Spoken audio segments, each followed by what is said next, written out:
Right, good evening, ladies and gentlemen. It is 6:30 by my clock, and the one up there. So welcome to this evening's Cabinet meeting. First items on the agenda, apologies for absence. There are no apologies. Yes, he's not here yet. Apologies for absence, but he will be here in a second, I'm sure. Declarations of interest. Nope. Urgent matters, we have none. Therefore, before we move on to the others, let me just read you a couple of warnings. First of all, about the fire evacuation procedures for this evening's meeting. There are no fire alarms scheduled for this evening. Therefore, if the fire alarm sounds, please evacuate the building immediately. The fire exits are located at the rear and side of this room. Go down the stairs and meet in the War Memorial Park. Secondly, this meeting is, of course, being webcast. I'm assuming it's working. Okay, Julia? Yep. And finally, mobile phones. If you have a mobile phone with you, could you please make sure that it's switched to silent and not left to vibrate on the table, because that's just as annoying as well. Then, the minutes of the meeting of the 10th of October, which I have here, which you've all had circulated previously. Are you happy that these are an accurate record of our meeting of the 10th? I can't actually sign them because I wasn't chair of that meeting, so I will pass it over to the deputy chair who was chair on that occasion. I'll do that now, and you can pass them back in due course. Then we move to the only substantive item of the evening, which is the medium-term financial forecast and budget strategy, which is a report to form the basis of consultation going forward. It's not the final passing of that. To introduce that, the Cabinet Member for Finance Service Delivery and Improvement, Councillor Tate. Thank you, Leader. This set of proposals maintain our position, I believe, will maintain our position as one of the lowest council tax levels in English districts, and also leaves us with one of the highest spends per head in English districts as well. And I think it's a very important position to note at the start of these proposals. The proposals themselves underpins the administration's general strategy in that it's balanced in approach, it invests in our future, it supports vulnerable members of our community, it invests in these communities and maintains a high level of services. And at this point, I think it's also worth noting that Hampshire County Council is in its consultation this year proposing £140 million worth of cuts, and that at this time we will also continue to look at how we can continue to not just provide the current level of services, but how, wherever possible, we may be able to help should these cuts impact on our communities. We're achieving this in a time of continuing financial pressure, which means we will continue to drive down costs and also to better use our resources, including better revenue generation.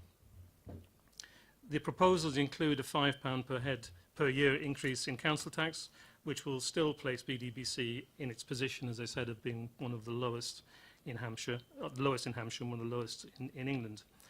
And in addition to this, the proposals include an average of some 3.5% increase in fees and charges.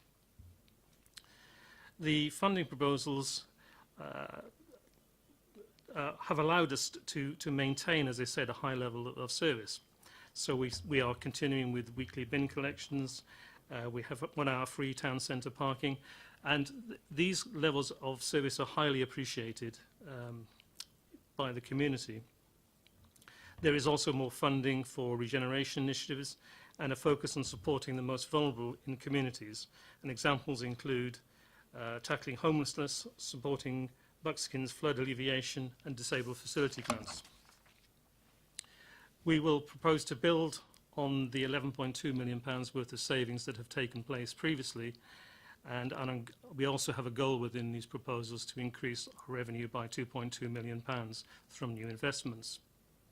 So these proposals form the basis for long-term delivery of our strategic goals, and that includes housing over the next 20 plus years, as supporting the Many Down project and investing in communities through the local infrastructure funds.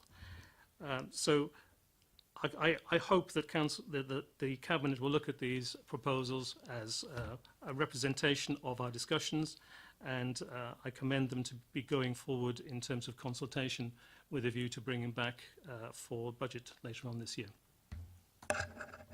Thank you, Councillor Tate. Members, would we like to comment? Councillor Isett and then Councillor Bound. Thank you, Leader.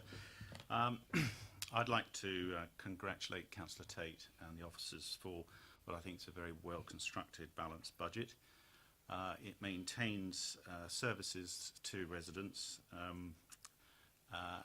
by finding further savings and looking to generate additional revenues, so that we're not making any of the cuts that many councils across the country are being obliged to do. I'm particularly pleased that we're finding additional funds for capital projects. As Councillor Tate has said, additional £250,000 for the Buckskin flooding scheme, and also £400,000 for play areas, and £550,000 for disabled facilities. Looking at what other districts, councils in Hampshire levy as a council tax, I noticed that that our proposals are going to be 47% lower than the average district council tax in Hampshire, which I think demonstrates the commitment here to keeping our costs under control. So it has my full support. Councillor Bound. Thank you, Leader. I just really wanted to talk about, within the context of the potential service changes at Hampshire County Council, that I think it's very important that we reassure our residents that we want to take a positive view on how we might be able to deliver joint services locally. Basingstoke and Deane have a track record of doing things better locally with our partners, and we will be looking at ways to do this with options that become clear once changes are known.